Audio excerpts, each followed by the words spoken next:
Hai, saya Suratman. Kali ini saya mau menceritakan rangkuman film lawas Hongkong lagi berjudul 92 Legendary Laos Noah. Film box office yang juga pernah tayang di bioskop Toronto, Kanada ini adalah film komedi yang mencoba untuk memparodikan film-film drama klasik Hongkong. Maka jangan heran jika nantinya banyak adegan lucu di film ini yang dihiasi dengan nyanyian-nyanyian ala-ala film drama Hongkong tahun 50-an. Wah, kira-kira seperti apa ya keseruan kisahnya? Maka dari itulah simak video ini sampai akhir dan tentu saja selamat menyaksikan. Mohon perhatian, pintu teater 1 susah dibuka. Pada suatu hari di Hong Kong, ada seorang penulis novel bernama Maggie yang sedang mengajukan tulisannya kepada sang penerbit. Tapi sial, sang penerbit menolak mentah-mentah novel itu sebab tulisan Maggie lebih mirip seperti dongeng anak-anak saja. Khususnya di bagian seorang putri yang terbangun dari tidurnya kemudian langsung menjadi seorang ratu. Tentu saja penolakan itu terasa seperti sebuah tinjuan yang amat keras bagi si Maggie. Sepulang dari kantor, Maggie langsung curhat kepada sang sahabat perihal ditolaknya tulisan Maggie yang tadi. Padahal kalimat putri yang tiba-tiba bisa jadi seorang ratu itu Maggie dapatkan dari mantan suaminya. Teresa malah memarahi Maggie yang selalu mempercayai ucapan mantan suaminya itu. Apalagi sang mantan suami itu adalah seorang polisi yang mana bagi Teresa semua polisi itu tidak dapat dipercaya. Di tengah omelan Teresa kepada Maggie, tiba-tiba saja anak Teresa menyapa Teresa dari kejauhan. Karena anaknya sudah minta pulang, maka Teresa mau pamit pergi dulu kepada Maggie. Namun sebelum pergi, Teresa berjanji akan memperkenalkan Maggie kepada sepupunya yang sutradara agar menjadikan Maggie sebagai penulis naskah filmnya. Kemudian Teresa pun pulang naik taksi. Keesokan harinya, Maggie melakukan jogging di pagi hari dengan wajah tak menentunya. Menyadari Maggie sedang jogging, sejumlah preman tetangga rusun Maggie pun bermaksud untuk menggoda Maggie. Karena memang Maggie adalah seorang janda muda dan cukup berparas cantik. Tanpa berlama-lama dan ragu-ragu lagi, para preman pun mulai mencegat Maggie. 大作家跑步啊，跑步冇益㗎，越跑個胸越揼㗎。得關你咩事啊？咪蝦女人啊！你想點啊？冇，我哋想同你拉高佢嘅。 Untungnya, tiba-tiba saja Maggie mendapatkan pertolongan dari Tony, seorang polisi muda. Lantas, preman pun menghadap Tony, sang polisi. 頭定肚。 我哋同佢玩下啫嘛，大家街坊，又點會非禮佢喎？頭定肚。冇啊！肚哇！你班無賴，俾我再見到你哋喺度哈哈霸霸，我就撻晒你哋翻去。原來係差人。走。結啦！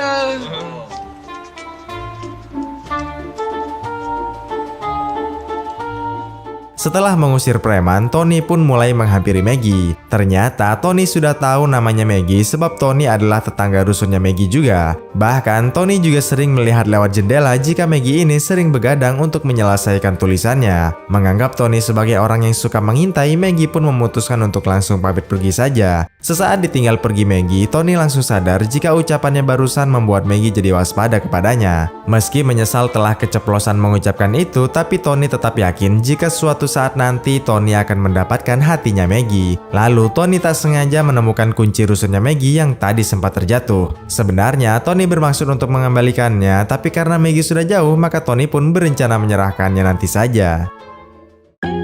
Di malam harinya, Tony menunggu Maggie di luar rusunnya. Tony berharap Maggie akan muncul di balkon itu dan mau menyapa dirinya. Padahal Maggie sedang menulis naskah film untuk diajukan kepada sepupunya Teresa yang sutradara itu. Maggie merasa dirinya sangat menyedihkan karena sepupu Teresa adalah sutradara untuk film Hongkong mediocre, bukannya film Hongkong papan atas. Tengah malam harinya, karena Maggie tak kunjung menyapanya dari balkon, maka Tony nekat masuk ke dalam rusunnya Maggie menggunakan kuncinya Maggie yang ketinggalan tadi pagi itu. Tapi sayang, Tony tak mendapati Maggie di dalam sana. Meski tak ada Maggie, tapi Tony yang penasaran dengan tulisannya Maggie memutuskan untuk membaca naskah filmnya Maggie. 夢中的公主終於睡醒了，變成美麗的皇后，真係羅曼蒂克。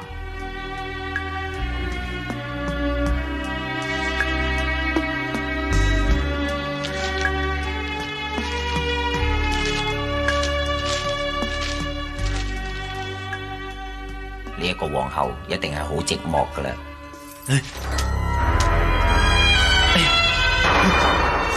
死啦！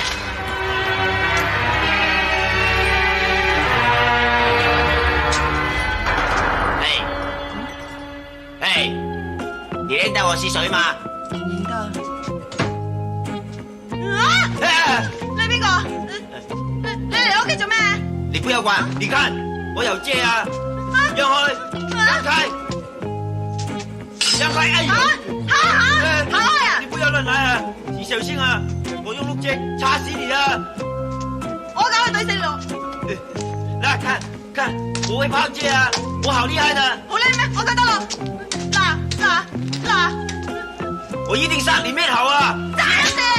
哎呀，我不來了！哇！你到邊度啊？李 Sir，做咩唔搭 lift 啊？我想試下，咁樣係咪快過搭 lift 啊？唔好嚇嚇爸爸。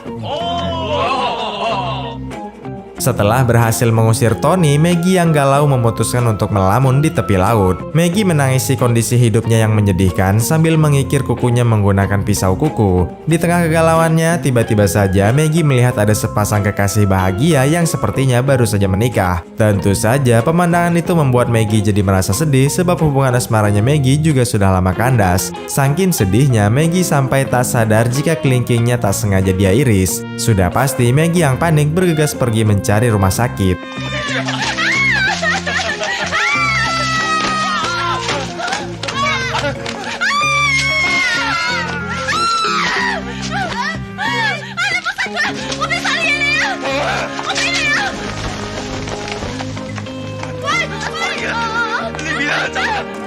Setelah tak sengaja melukai orang, Maggie yang panik langsung menelpon Teresa guna mencarikan solusi untuknya. Keesokan harinya, Maggie mengajak Teresa ke rusun pasutri yang semalam guna mengembalikan kunci rusunnya sekaligus meminta maaf. Namun, karena rusun pasutri itu ternyata besar dan sepertinya sedang tidak ada orang, maka Teresa meminta Maggie untuk melihat-lihat dulu isi rusun ini. Bahkan, Teresa sempat tidur di atas kasur empuk milik pasutri itu. Sedangkan Maggie langsung merasa takjub sesaat melihat isi lemari pasutri itu yang dipenuhi dengan pakaian-pakaian mahal. Di lain sisi rusun ini, pasutri yang semalam ternyata sedang berada di ruang tengah melakukan transaksi obat haram dengan seorang penjahat. Tentu saja Maggie kaget bukan main melihatnya. Adapun nama dari penjual obat haram itu adalah Leung. Ternyata kekayaan dari pasutri ini didapat dari hasil mengedarkan obat haram di wilayah Hong Kong. 梁哥你真係守信用，不過係彪哥嘅頭馬嚇。Apple， 你做乜嘢你嚇？你癲咗咩？喪邊啲人唔喐得㗎。怕咩啫？一喐貨又要，錢又要。梁哥啊，唔關我事㗎，我咩都唔知道㗎。又知你。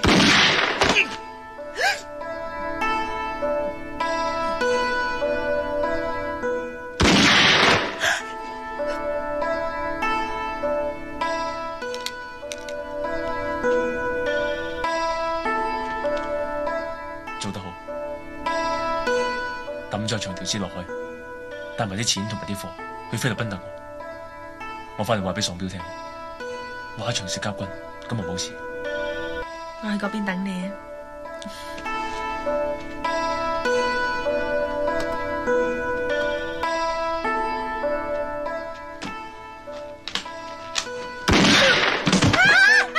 邊個？冇人。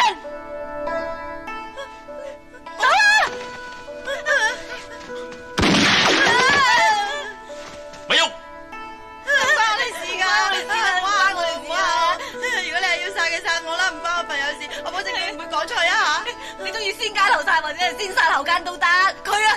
喂，你有冇搞錯啊？我對你兩個都冇興趣，尤其是你兩個咁嘅貨色，有你兩個陪葬，喪邊想唔信都見啦。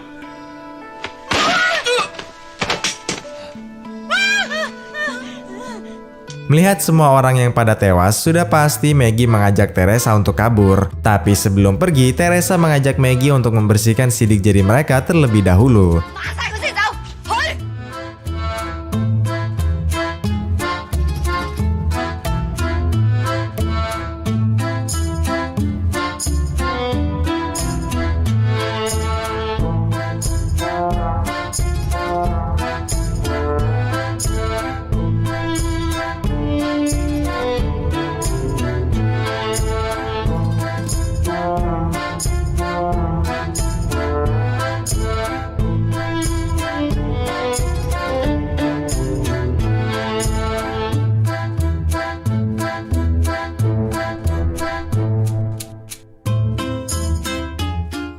啊我，做乜連車都買埋啊？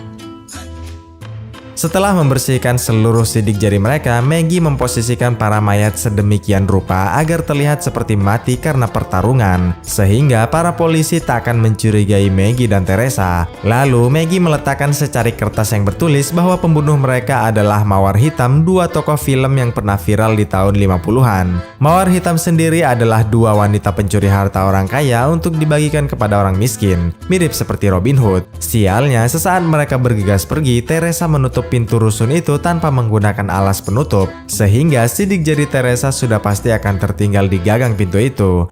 Sementara itu, Leong yang tadi sempat tertembak tiba-tiba saja bangkit dari pingsannya, karena ternyata Leong ini belumlah mati. Melihat uang dan obat haramnya masih di sini, maka Leong memutuskan untuk menjalankan rencana liciknya. Setibanya di tempat si bos, Leong ditampar dan dimarahi habis-habisan oleh si bos. Sebab selain uang tunainya hilang, obat haramnya pun juga ikut hilang. Leong bilang bahwa uang dan barangnya telah dicuri oleh Mawar Hitam yang legendaris itu. Padahal sebenarnya uang dan obat haram itu diam-diam memang telah disembunyikan oleh Leong.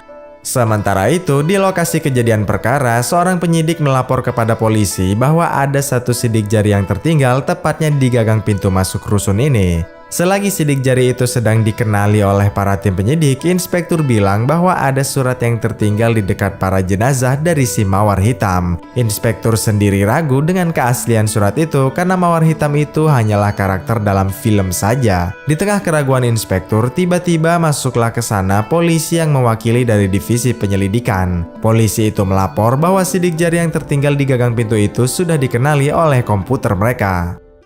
Di lain tempat, Maggie terlihat sangat panik sebab berita di koran menyebut bahwa salah satu sosok Mawar Hitam itu sudah dikenali. Dan sudah pasti sosok Mawar Hitam yang dimaksud itu adalah Teresa, sang sahabat. Tak hanya muncul di koran, berita tentang jati diri si Mawar Hitam itu juga disiarkan di TV. Bahkan si bos yang kehilangan uang dan obat haram pun menonton berita itu juga di televisi. Kalau jati dirinya sudah ketahuan begini, maka si bos menyuruh Leong untuk menangkap Teresa hidup-hidup. Di lain tempat, berita tentang si Mawar Hitam itu kebetulan sekali ditonton juga oleh Wansi. Wansi adalah seorang pendekar tangguh yang tinggal di rumah mendiang gurunya. Tak hanya sendirian, Wansi ditemani oleh Petrina, juniornya yang juga jago kungfu. Tapi bedanya, Petrina ini menderita penyakit lupa yang sangat parah. Wansi mengaku kesal dengan sosok Teresa yang mengaku sebagai Mawar Hitam. Karena ternyata sosok Mawar Hitam yang legendaris itu sebenarnya adalah Wansi dan Petrina. Uniknya, Wansi dan Petrina pernah menyukai pria sama bernama Keith yang wajahnya mirip sekali dengan Tony. 你呃人，呢個係吳孟達啊嘛。佢係吳孟達， sorry 記錯咗，係周星馳。你傻㗎？你話奇哥係周星馳？你先至傻啊！奇哥就梗係唔係周星馳啦，呢個先係周星馳啊嘛。都與其俾佢激死，不如我玩殘你先。我講緊乜嘢話？ 得你爭大耳窿錢啊嘛？邊個嚟㗎？你仲養咗條仔添啊！你話瞓身落杜老誌同佢填數㗎？杜老子，我翻茶舞定夜舞啊？師姐你去唔去啊？你快啲換衫啦！條仔打死你都有份啊！打死我咁我？喂師姐，咁我條仔係邊個啫？你講埋先啦！你淨係同我講嘢講一半嘅，冇興嘅。我淪落風塵，乜我學人養仔咩？ 死啦！我條仔係邊個都唔記得添，我失憶症越嚟越嚴重。廢！我啲藥擺咗喺邊啊？嚇！我明明擺呢度㗎，冇理由㗎喎。啊！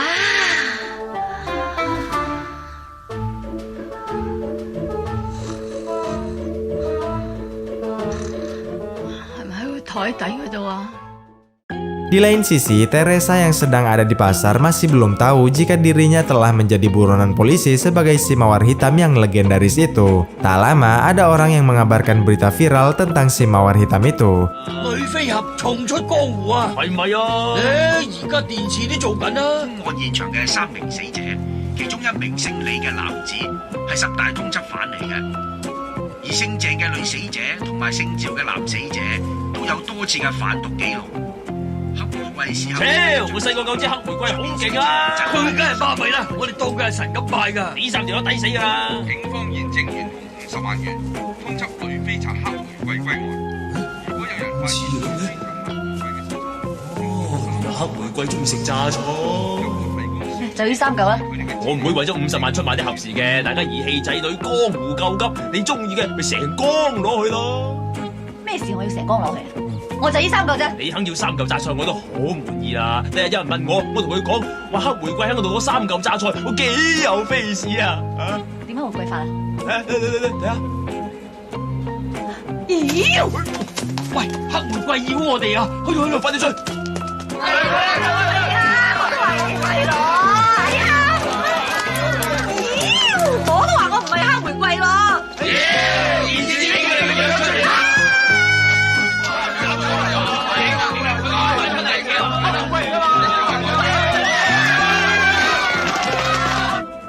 你係黑玫瑰吓？你估我想做黑玫瑰嘅咩？我老婆係黑玫瑰啊！恭喜恭喜啊！你老婆個朵咁響，你係佢老公，又喺我間保險公司度做，啲客一定好放心嘅。嗱，由今日起，我升你做總經理。多謝啊！多謝晒。邊位周慧娟嘅老公林超啊？佢啊，你又啊？跟我翻差館。阿 Sir 做咩嘢翻差館啊 Sir？ 喂 Sir！ 哇！香港地上落真係快哦！啊，不如我升你做總經理啊！Di lain tempat, Maggie kedatangan seorang tamu yang tidak Maggie kenali. 蝴蝶吓，阿娟啊，係啊，快啲閂晒啲窗簾，閂埋道門佢啦，快啲啦吓！咦？哎呀，你企喺出邊嗌乜鬼啫？咦？你邊度整件咁嘅嘢嚟㗎嚇？攞到呢度攞翻嚟咯！你知唔知啊？使唔使話你黑玫瑰？梗係知道啦，一日都係你啊，搞到連我老公都嬲埋我啦！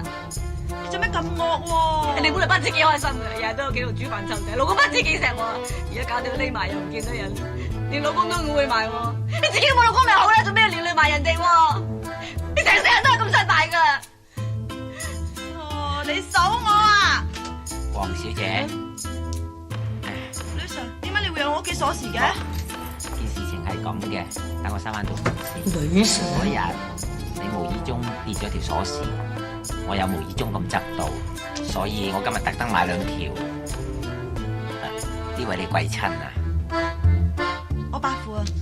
哦，阿伯父，咁真嘅？係啊，佢患咗柏金遜症啊嘛。哦。梗係要我 OK 啊。阿伯父，我 OK， 蝴蝶陪我 OK 啦。快啲啊，OK 啊。呢啲嘢女仔唔啱做嘅，我哋男人老狗，等我嚟。嚟啦，伯父，我幫你接手板，又幫你開拉鏈。我要屙尿啊！屙尿咧。咁你屙啦。你唔好望住我啦，望住我屙唔到噶。嚟啊，唔好望啊。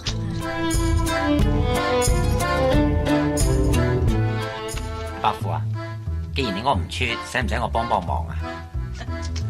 出緊啊，出緊嚟啊！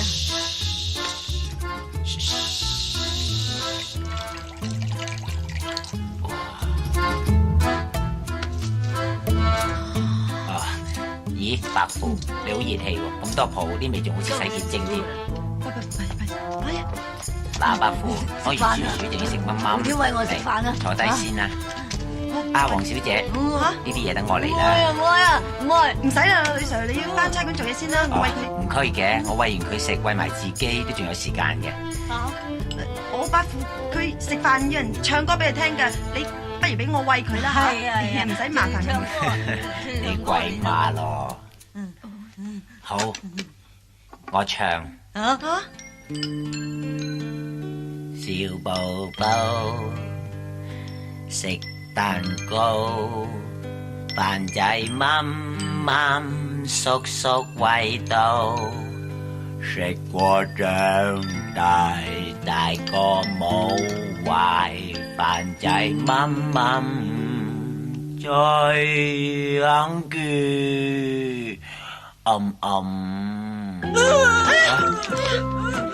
睇下你冇事啊嘛。尤其係食得飽得滯，食滯咗。係啊，你翻工啦，我餵佢得噶啦。既然係咁，黃小姐，我走先。好啊，唔好餵得佢太飽。哦，要有心啦，你走啦吓。再見。再見，uncle。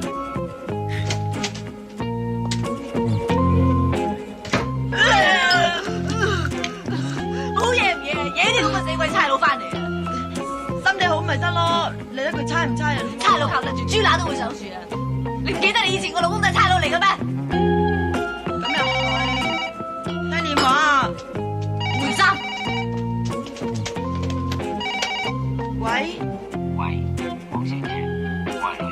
Ternyata itu telepon dari Tony. Tony sebenarnya sudah tahu jika paman yang tadi adalah Teresa, si mawar hitam yang buron itu. Maka dari itulah Tony menyuruh mereka untuk segera kabur lewat pintu belakang saja. Sebab tim kepolisian akan mengepung rusun mereka kurang dari 5 menit lagi. Mendengar kabar itu, sudah pasti Maggie dan Teresa bergegas kabur dari rusunnya. Di malam harinya, Teresa meratapi nasib dirinya yang kini jadi seorang buronan polisi. Daripada terus hidup meratap, Teresa mengajak Maggie untuk memulai hidup baru, yaitu menjadi seorang perampok. Tentu saja, sebagai sahabat yang baik, Maggie pun menyetujui ajakan Teresa itu. Mula-mula mereka merampok seorang bocil yang sedang membawa serantang sup hangat. Mayo, takip! 冇喊啊！再喊我督罵你啦！信唔信我一槍就爆瓜你啦？嚇！佢賴電話嚇！女仔啊，你乖啊，唔好喊啦！快啲攞獎佢嚟揸住做咗仔啦！唔好理佢，快啲走啦！有冇搞錯啊？一班啲人都唔老禮。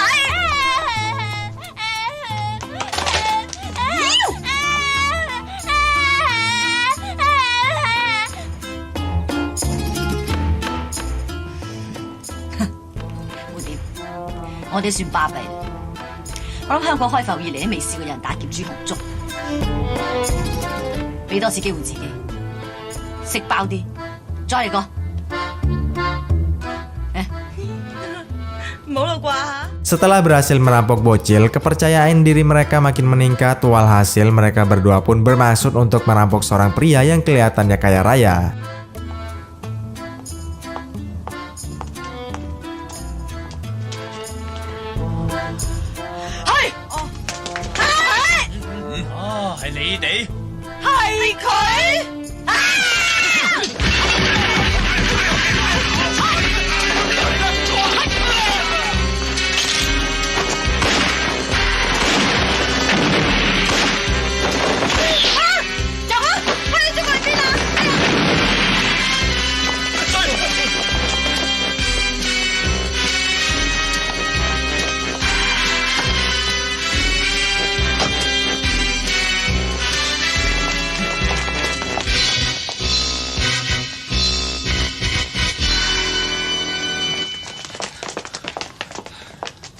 點啊？大佬冇見啦，有佢啦，冇講咁多，翻去先算。好。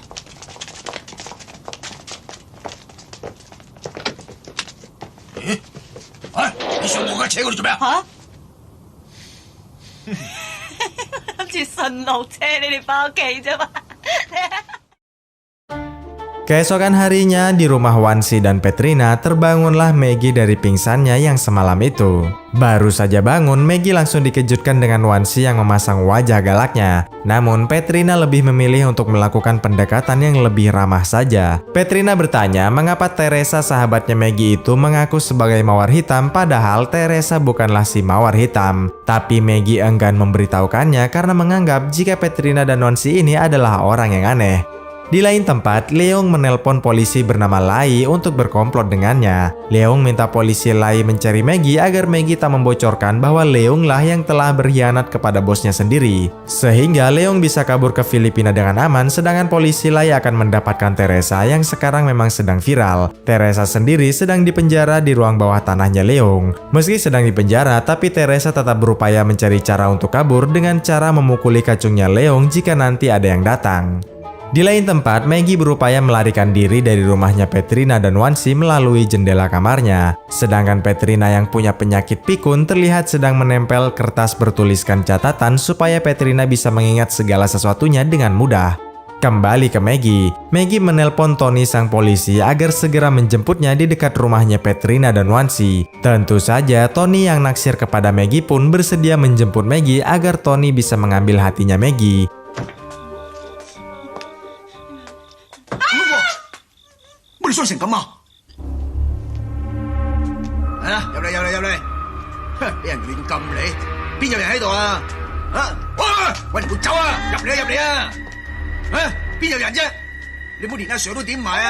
Sir？ 佢哋真係插咗兩刀㗎嘛？插你兩刀，你仲識企喺度？而家人呢？佢哋明明喺度㗎，兩隻死嘢啊！哇！真係兩隻死嘢喺度啊！佢哋點插你兩刀啊？你咪喐啊！唔係我殺㗎！你咪喐啊！我而家 call 伙計嚟幫手。大佬有事問我。係我殺嘅，你估唔到咧。千祈唔好手軟啊！你哋啲嘢我當睇唔到啦。黑玫瑰佢哋，你同黑玫瑰有咩關係？講，點解姓我監軍？哎呀！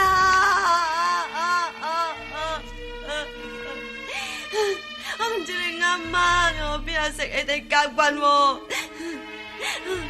我諗住同阿娟還翻啲嘢俾人啫嘛，點知會撞到你哋喺度交易啫？我以為睇嚟先至會有黑玫瑰，我都唔識黑玫瑰嘅。我留低張字條，諗住轉移警方嘅目標。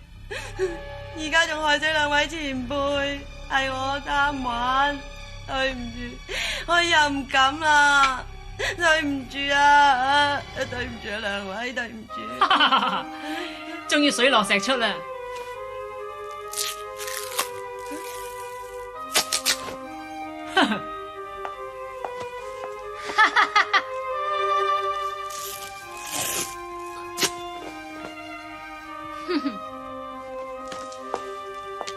點解會咁㗎？點解？假人嚟嘅啫，等你見識下我哋玫瑰秘笈裏邊嘅易容術啦。要隻假腳先。哦，原來係頭先試我㗎。我見你頭先對住兩個假人都喊苦喊忽，可見你個人心地善良。正所謂識英雄重英雄。Baru saja membongkar jati diri mereka di depan Maggie, tiba-tiba saja mereka mendengar suara orang yang mau masuk ke dalam. Langsung saja Petrina menotok saraf Maggie agar tidak kabur, sedangkan Wansi melemparkan sesuatu demi mematikan lampunya. Lepas itu mereka berdua pun bergegas bersembunyi. Ternyata orang itu adalah Tony yang tadi memang sempat ditelepon oleh Maggie. Saat Tony mau menghampiri Maggie yang sedang mematung, tiba-tiba saja Tony mendapatkan serangan sampai jatuh dan pingsan. Setelah membuat Tony pingsan, barulah Wansi dan Petrina mulai mengintainya dari kejauhan. Petrina merasa seperti mengenali sosok Tony, tapi karena Petrina pelupa, maka Wansi pun membohongi Petrina. 喂，走咁快啦！佢係邊個嚟嘅啫，師姐？師妹連奇哥都唔記得，咁啱啦。師姐，你講啦。佢咪你阿爸咯？吓？佢係我阿爸？佢離開咗我20年，終於唔捨得我，今晚翻嚟揾我。阿爸翻嚟揾你，點解佢唔揾阿媽咧？我咪就係你阿媽咯。吓？你係我阿媽？乜你唔係師姐咩？咁冇錯，當年奇哥離開我嗰陣，佢唔知我已經珠胎暗結。當我為咗保存奇哥呢一點後，我偷偷地走入一個深山，揾咗個山窿。經經過冬去春來一段日子，我終於生咗你。當時冇人同我接生，得你條臍帶都係我用口嚟咬斷嘅。所以你有個乳名就叫做咬刺。阿媽，我睇起上嚟，我哋嘅年紀都差唔多嘅，都冇他嘅，呢一個人少出去蒲，得加上後天保養下好好多嘅。媽，我真係覺得溫暖啊！哼，今晚我一定要得到奇哥，一於嚟個生米煮成飯。阿女啊，你同我的呢隻日出去，我有嘢同你阿爸講。哦，嘿，哎呀，跟我嚟啊，姐姐！哎呀，我一然係女就後生咁多嘅。Setelah mengalihkan Petrina, Wansi meluapkan kekecewaannya kepada Keith yang telah meninggalkan dirinya. Padahal sosok itu adalah Tony, bukannya Keith.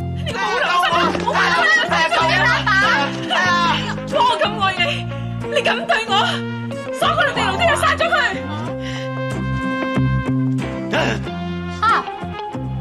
咩啊？你個樣咁似我識得嘅一個人嘅，阿爸。Tengah malam harinya, Tony dipenjara berdampingan dengan penjaranya Maggie. Sebab rasa kekecewaan Wansi ternyata masih lebih besar ketimbang rasa rindunya. Kemudian Tony bertanya kepada Maggie siapakah dua sosok wanita yang jago kungfu itu. Maggie bilang bahwa Wansi dan Petrina adalah si mawar hitam yang asli dan mengira jika Tony adalah Keith, pria idaman mereka berdua. Saat Maggie dan Tony lagi asik mengobrol, tiba-tiba saja terdengarlah suara alunan musik lawas Hongkong yang dimainkan oleh Wansi dan juga Petrina.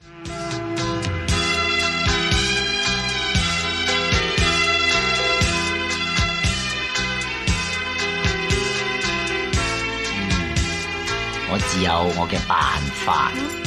女 Sir， 你有咩辦法啊？因情於今化煙雲，未許再續情分。空有愛是萬千丈，可的都已盡化痕。往怕相思往痴戀，恨輕心太人。嘆息舊歡似夢，早經消散莫再尋，早經消散莫再尋，早經消散莫再尋。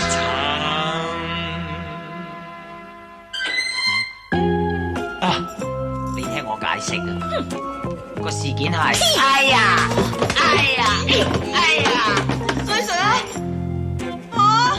，Ternyata nyanyian itu malah membuat Tony jadi terikat. Setelah Wansi dan Petrina pergi, tentu saja Maggie bergegas melepaskan Tony dari ikatannya itu. Keesokan paginya, Tony mulai berani mengutarakan perasaannya kepada Maggie, bahwasanya Tony telah lama mencintai Maggie. Mendengar itu, Maggie yang punya trauma pasangan polisi pun menolak cintanya Tony. Maggie bilang bahwa Maggie punya seorang suami yang sekarang sedang ada di luar negeri. Suami Maggie itu adalah seorang pria yang baik hati dan juga pandai berdongeng. Mendengar kenyataan itu, sudah pasti Tony merasa sangat sedih, apalagi dirinya itu memang tak pandai berdongeng. Tony membenturkan kepalanya ke dinding sampai berdarah sebagai tanda bahwa Tony itu benar-benar kecewa mengetahui Maggie sang pujaan hati sudahlah bersuami. Melihat kepala Tony yang berdarah begitu, Maggie pun langsung berteriak minta tolong, berharap Petrina dan Wansi mau menolong Tony. Untungnya Wansi dan Petrina benar-benar mau datang untuk menolong Tony yang sedang terluka. Sejak Tony menyakiti dirinya itulah Tony dipindahkan dari penjara menuju kamar yang jauh lebih layak. Sementara Maggie dipindahkan ke kamar pembantu yang kasurnya adalah tumpukan jerami ala-ala gubuk di film lawas Hongkong. Di lain tempat, Teresa berhasil kabur dengan cara memukuli kacungnya Leong menggunakan balok kayu. Di malam harinya, Tony diam-diam memanggil Maggie di depan kamarnya. Adapun tujuan Tony menghampiri Maggie adalah untuk mengajaknya mencuri kunci rumah ini. Sialnya, di saat Tony mau melihat-lihat kondisi terlebih dahulu, Petrina ternyata mengetahuinya.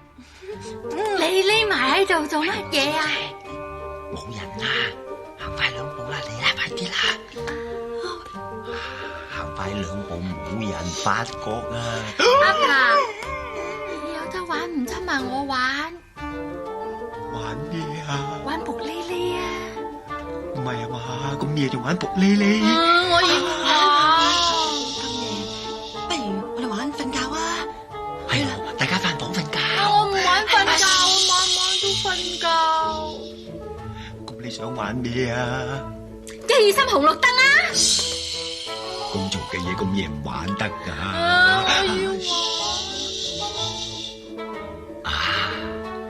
我哋玩偷鎖匙啊！好啊，好啊，好啊！偷鎖匙啊！偷邊個條鎖匙啊？偷你老母條鎖匙，行啦！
你做咩偷我條鎖匙啊？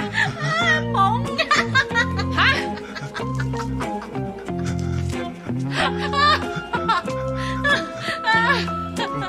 失敗咗，我徹底咁失敗咗。咩失敗啊？想偷走啊？阿媽冇咁啦，阿爸同你玩下嘅咋。本來我偷條鎖匙就係想出去買隻戒指翻嚟同你成親嘅。真嘅？係。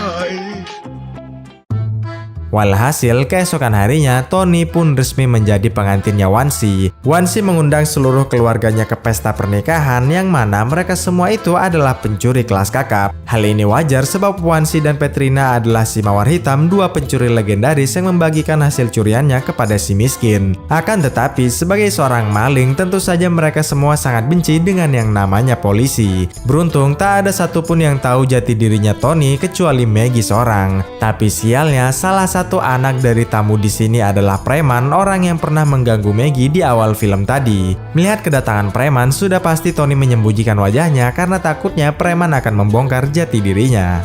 呢啲點飲啊？同我開咗佢，嗱嗱聲啊！唉，等你嚟啊，蚊瞓啊！我哋敬新人3杯先。好，飲杯啊！飲杯！起身飲杯啊！我揾緊嘢啊，你哋自己飲先啦，唔使等我唔得唔啊！得，最多等埋你啫，你慢慢揾啦。啊，我有排揾㗎。如果俾夜叉爆咗女 Sir 嘅身份出嚟，咁我哋咪死梗。啊，有辦法。獨啞嚟。咁多位飲杯，咁多位飲杯啊！哎呀！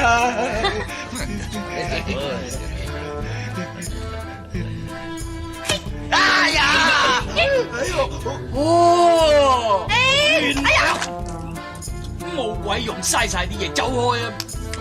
阿華姐啊，你識佢咩？我識佢，佢係邊個啊？佢咪就係賊豪。哎，你講咩啊？哎呀，大聲啲啦！講啦，你講唔到用手寫啦。來來，哎呀，佢唔識字㗎，識鬼寫下咩？有槍，佢神槍手，佢神槍手，佢係個受人尊敬嘅神槍手。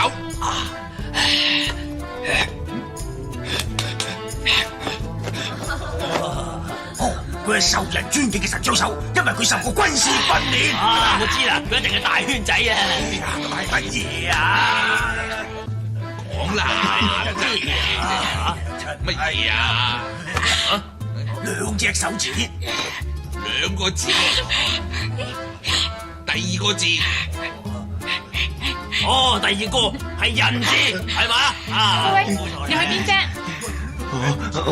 我揾翻張凳。繼續啊，繼續啊！第2個咩字啊？揸人。哦，鏈人。哦，初人。哦，我明，插人。乜嘢啊？因為咩啊？又咁嘅喎。真咩人？真咩人有得揀？西人。哇，鬼我嚟喎！好大個胸喎，好似打針喎。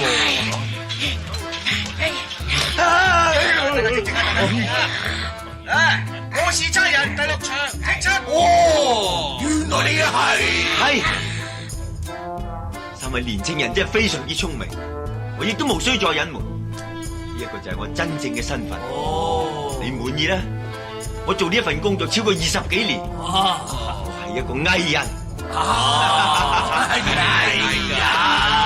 過獎，大家請翻埋位飲多2杯，我等陣同大家簽個名留念啊！多謝晒啊！好啊，得閒。你好啊，Auntie。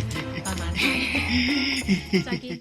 Setelah berhasil menyembunyikan jati dirinya, Tony harus melakukan adegan begituan dengan Wansi sebagaimana suami istri pada umumnya. Beruntung sebelum tidur dengan Wansi, Tony yang melihat adanya telepon di sini langsung bergegas menelpon kantor polisi. Tapi sial, yang mengangkat teleponnya adalah polisi Lai, bukannya sang inspektur. Sehingga meski Tony telah memberitahukan alamat rumahnya Wansi dan Petrina, polisi Lai tak melaporkannya kepada sang inspektur. Mengingat polisi Lai memang sudah berkomplot dengan Leong, orang yang menyekap Teresa. Tapi sisi baiknya, Maggie sempat mencuri ramuan tidur demi menyelamatkan Tony dari Wansi. Di lain tempat, Leong memarahi kacungnya karena telah membuat Teresa berhasil kabur dari tempat kurungannya. Namun di waktu yang sama, Leong mendapatkan telepon di ruangannya. Ternyata telepon itu dari polisi Lai yang ingin memberitahukan keberadaannya Tony dan Maggie. Jika Tony dan Maggie telah dihabisi, maka tidak ada lagi orang yang akan membocorkan kejadian yang sebenarnya. Teresa sendiri sedang bersembunyi di bawah meja dan berhasil menguping alamatnya Mawar Hitam, tempat di mana Tony dan Maggie ditahan. Setelah menguping alamat itu, Teresa bergegas menuju ke rumahnya Mawar Hitam menggunakan mobilnya Leong.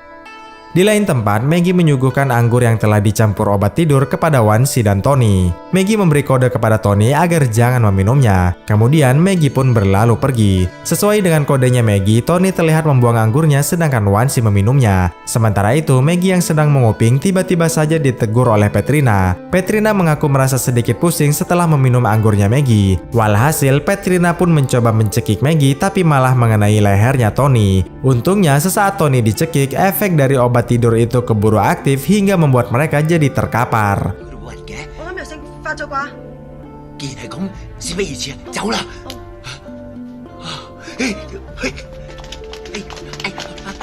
蝴蝶，阿娟，咪走啊！企住。唔通啲藥真係過期？哎呀，阿娟啊，點解你之後喺度嘅？你冇講咁多，佢哋殺到噶啦！邊個殺到嚟啫？走啦！咪走啊！你竟然咁對我！係咯，阿爸，你啱啱今日先至新結婚，咁快就出嚟滾咯！你做咩喘氣啫？你走過嚟噶嘛？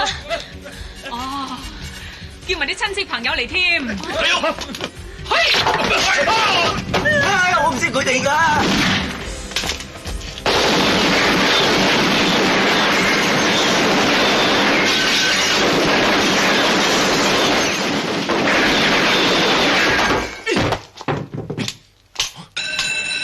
你做咩唔閂機關門啊？超，我又唔係住喺度，我點知道機關啫？哎呀！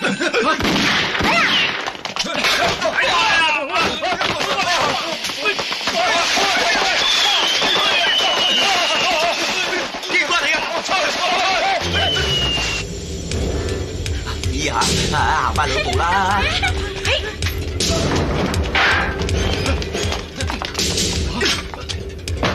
嚟啦，快啲啊！呢邊啊，呢邊啊！唔係，應該呢邊。你使埋周時間啊！有冇事嘛？妖，我全身至靚個屁股竟然俾人打到開花！前輩啊，你哋做咗7步迷魂丹，嗰啲解藥究竟係咩咧嚇？哦，原來你啊！哎呀，前輩，你呢個時候千祈唔好暈啦，我哋靠晒你嘅。清，究竟係清咩咧？妖，梗係清水啦，唔通清補涼？行開！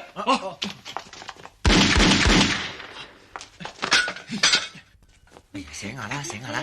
清水啊！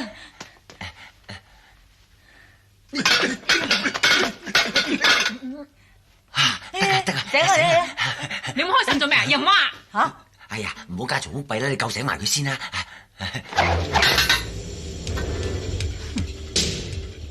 我唔發火，你當我病貓啊！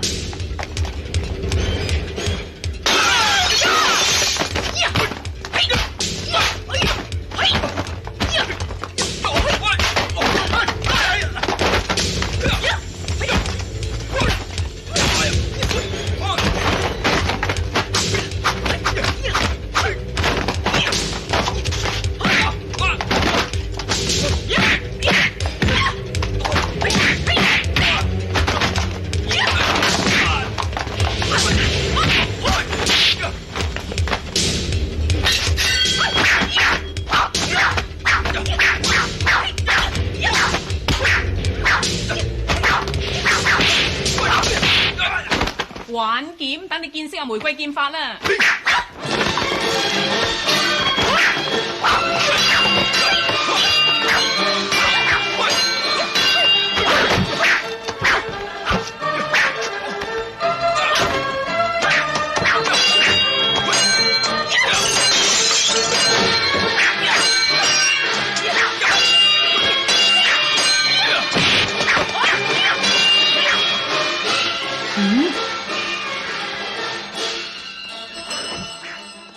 ！Saat Wansi sedang bertarung melawan Leong, Maggie yang mau membantu Wansi secara tak sengaja menjatuhkan Petrina hingga membuat kepalanya terbentur keras.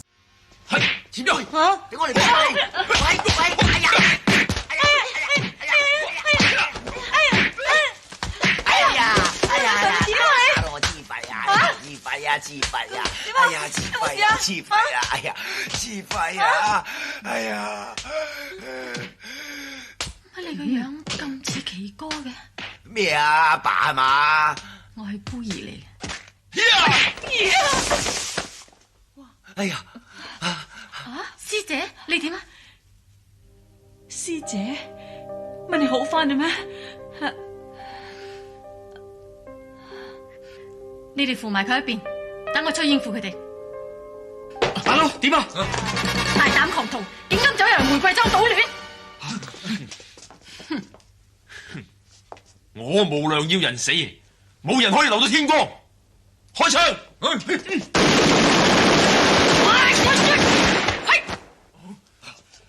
怪只怪我學藝未精，始終中咗你粒蛋。不過好在件衫啫。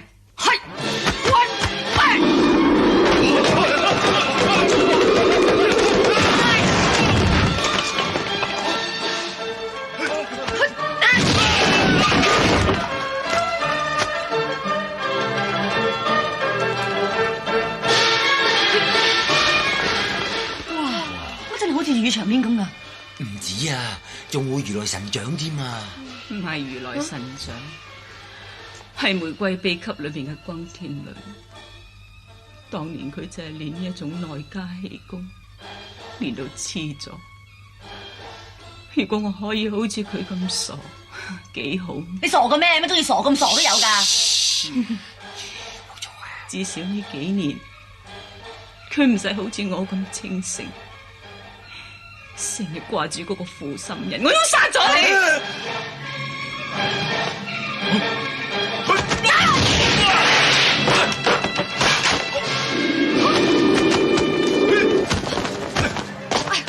弟子飄紅無意冒犯師傅，請師傅多多恕罪。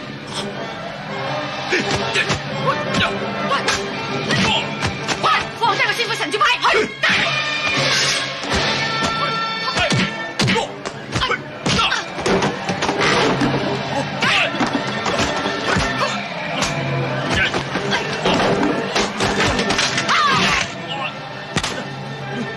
咁冒犯我師傅嘅神主牌，你梗係買棺材唔識掟頂啦！女俠要命啊！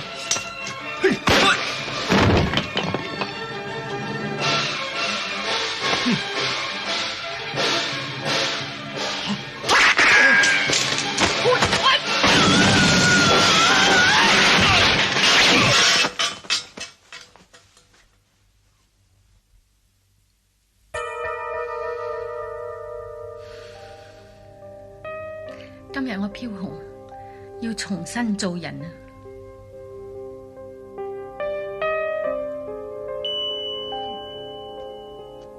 前輩，我好感激你咁賞識我，但係我真係唔係你心目中嗰個奇哥嚟㗎。前輩，最多我哋幫你搵翻佢啊！收聲！我唔信你噶啦，我第一個就殺你。何必呢？勉強係冇好結果嘅。當係奇哥，咪就係咁樣俾我哋逼走咗嘅咯。師姐，我 short 咗20幾年，你都係咁好照顧我。今日我醒翻，呢下半生我都唔知點樣報答你自己。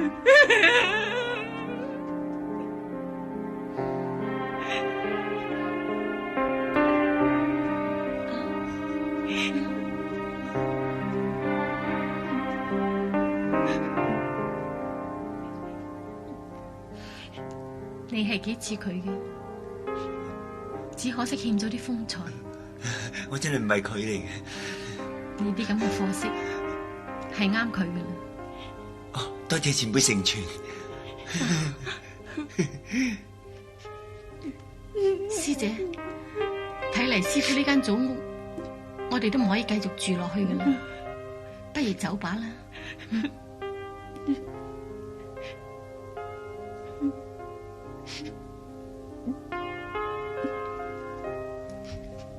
後會有期。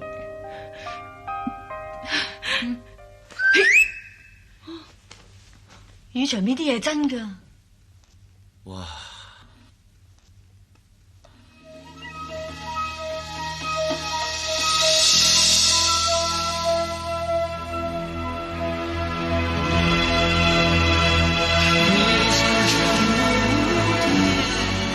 夢中的公主終於睡醒了，變成美麗的皇后。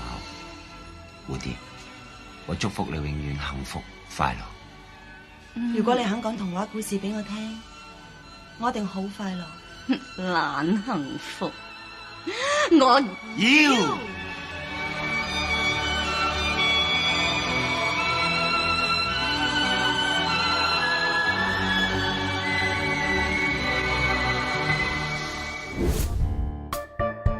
Ya itulah tadi akhir dari rangkuman film 92 Legendary La Host Noah. Bagaimana menurut juragan filmnya? Tolong bagi tahu saya di kolom komentar ya, nanti akan saya baca. Terima kasih telah menonton video ini sampai akhir dan jumpa lagi di video berikutnya. Dah.